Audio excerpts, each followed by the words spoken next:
Hay lecturas que cambian el aire de una habitación. No lo describen así en las películas. En las películas hay música y primeros planos y el momento está subrayado para que nadie se lo pierda. En la vida real es más sutil. Es un silencio que cambia de textura. Es una forma de respirar que de repente se detiene en varios cuerpos al mismo tiempo. Es el momento en que una voz que estaba leyendo algo con cadencia profesional y neutral se convierte en la cosa más importante de la habitación. Eso fue lo que pasó cuando el abogado de mi abuela sacó la carta. Pero primero tengo que contarles quiénes éramos antes de entrar a ese despacho. Mi abuela se llamaba Amparo. Nombre de otra época, decía ella con esa ironía tranquila que tenía para hablar de sí misma. Había nacido en un pueblo pequeño, se había casado joven, había enterrado a su marido antes de los 60 y había pasado los 25 años siguientes demostrando que una mujer que sabe lo que quiere no necesita que nadie le explique cómo vivir. Era de las personas que no ocupan más espacio del que necesitan pero del que ocupan no ceden ni un centímetro. Pequeña físicamente, con una presencia que no dependía del tamaño. Con una forma de escuchar que te hacía sentir que todo lo que decías importaba y una forma de callarse que te hacía sentir exactamente lo contrario cuando era necesario. La casa era el centro de todo. Una casa antigua en una calle tranquila que había pertenecido a su familia desde antes de que ella naciera y que Amparo había mantenido con una dedicación que iba más allá del mantenimiento ordinario. Cada habitación tenía una historia. Cada objeto tenía un lugar que no era arbitrario. Era un espacio vivo que respiraba con ella y que sin ella, como descubrimos, seguía teniendo algo que decir. Mi familia extensa era numerosa y tenía esa característica de las familias numerosas de funcionar bien en la superficie y guardar contabilidades complejas por debajo. Tíos, primos, cuñados que con los años habían ido ganando presencia en las conversaciones familiares. Cada rama con su propia versión de la historia. Cada persona con su propio cálculo de lo que merecía y por qué. Yo era el nieto que había vivido más cerca de Amparo. No porque nadie me lo hubiera pedido ni porque yo lo hubiera planificado. Sino porque cuando terminé mis estudios y volví a la ciudad la distancia hasta su casa era razonable y la costumbre de visitarla se fue instalando de forma natural hasta convertirse en algo que ninguno de los dos habría sabido eliminar aunque hubiera querido. Los martes eran nuestros. Sin que nadie lo hubiera decidido explícitamente, los martes se habían convertido en el día en que yo iba, comíamos juntos, y pasábamos la tarde haciendo lo que surgiera. A veces hablábamos durante horas. A veces leíamos en silencio en habitaciones distintas y eso también era suficiente. A veces ella me pedía ayuda con algo práctico y yo me quedaba más tiempo del previsto porque siempre había una cosa más y ninguno de los dos tenía prisa real por terminar.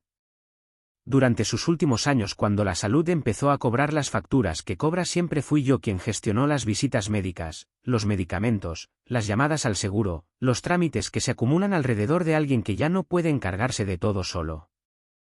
No porque nadie más pudiera hacerlo, sino porque yo estaba cerca y porque nadie más se ofreció con la consistencia suficiente para que pudiera contarse como algo real.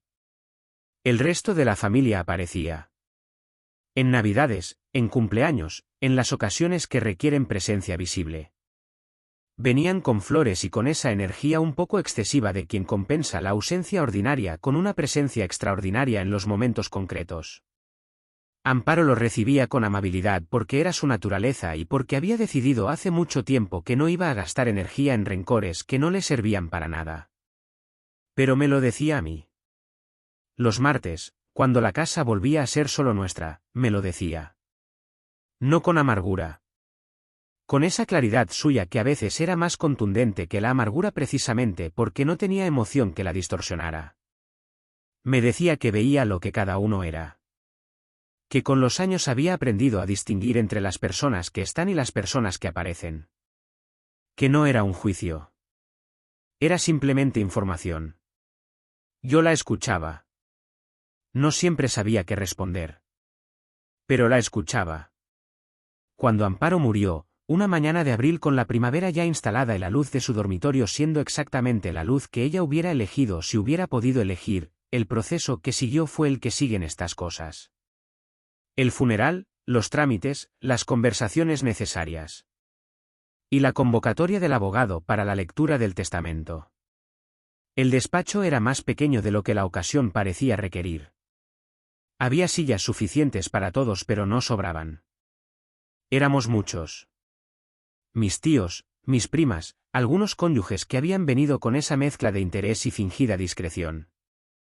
Todo el mundo intentaba parecer que estaba ahí por los motivos correctos. Todo el mundo hacía ese cálculo invisible que hace la gente cuando hay algo en juego y están intentando que no se note que lo están haciendo. El abogado era un hombre mayor con ese aplomo de quien ha visto demasiadas de estas reuniones para que ninguna lo sorprenda. Se sentó, organizó sus papeles, y comenzó. Explicó que antes de proceder con el testamento había un documento que Amparo había dejado específicamente para ser leído en ese momento y en ese contexto. Una carta. Manuscrita. Autenticada. Parte del proceso legal con plena validez. Sacó el sobre. Mi tío mayor hizo un gesto con la mano como queriendo agilizar el trámite. El abogado no le prestó atención. Empezó a leer. La carta de Amparo empezaba con una frase que en ese momento me hizo contener la respiración sin darme cuenta. Decía que había pasado muchos años observando a su familia y que había llegado a conclusiones que iba a compartir porque se lo debía a su propia honestidad y porque el papel que estaba escribiendo era quizás el último lugar donde podía decir exactamente lo que pensaba sin que nadie pudiera interrumpirla. Hubo un movimiento en las sillas. De esos pequeños e involuntarios que hacen las personas cuando algo que están escuchando les afecta aunque estén intentando que no se note. El abogado siguió leyendo. Amparo explicaba en la carta que había recibido visitas durante toda su vida y que las visitas no eran lo mismo que la compañía. Que había personas que venían a su casa y personas que estaban en su casa y que esa diferencia era más grande de lo que parecía desde afuera. Que los martes habían sido lo mejor de sus últimos años. Que había un nieto que había estado presente no de la forma ruidosa que se hace notar sino de la forma quieta que es la única que de verdad sostiene algo. No dijo mi nombre todavía. Pero todo el mundo en esa habitación ya sabía de quién estaba hablando. Explicaba que había pensado mucho en cómo distribuir lo que tenía. Que el dinero de sus cuentas lo repartía entre sus hijos porque era justo y porque para eso había trabajado. Que los objetos personales los había destinado con criterio afectivo que el abogado explicaría en detalle. Y que la casa era otra cosa. Que la casa no era un activo. Era una historia. Era una forma de entender qué significa cuidar algo más allá del interés propio. Que una casa así no se merecía ni se heredaba por el simple hecho de pertenecer a una familia. Se ganaba siendo el tipo de persona que entiende lo que representa. Y que solo había una persona en esa habitación que lo entendía. El abogado dijo mi nombre. El silencio que siguió fue el más denso que he escuchado en mi vida. No porque nadie dijera nada. Sino por todo lo que había debajo de ese silencio. Los años. Los martes. Las flores en los cumpleaños que no compensaban los meses de ausencia entre medias. El cálculo que todos habían estado haciendo y que acababa de resultar incorrecto. Mi tío fue el primero en hablar. Dijo que habría que revisar el documento. Que no era normal. Que una decisión así merecía ser analizada. El abogado explicó con una paciencia que probablemente había ensayado muchas veces en situaciones similares que el testamento estaba en perfecto orden legal. Que Amparo había sido completamente lúcida en el momento de firmarlo. Que había tomado las precauciones necesarias precisamente para que no hubiera lugar a ambigüedad. Mi prima mayor dijo que era una sorpresa. Con ese tono que convierte la palabra sorpresa en algo que no es sorpresa en absoluto sino indignación con mejor educación. Alguien mencionó que habría que hablar de esto en familia. El abogado dijo que podían hablar de lo que quisieran pero que en términos legales no había nada que hablar. Yo no dije nada durante toda esa parte. Estaba mirando la mesa del abogado donde todavía estaba la carta de Amparo y pensando en sus manos escribiéndola. ¿En qué martes la había escrito? En si había dudado en algún momento o si la había escrito con la misma calma con que hacía las cosas que había decidido que valían la pena. Cuando salí del despacho el grupo familiar se disgregó con esa eficiencia un poco brusca de las reuniones que terminan mal. Hubo miradas que recibí y que no devolví. Hubo conversaciones que empezaban a mi alrededor que yo dejé que empezaran sin participar en ellas. Me fui caminando. Fui a la casa.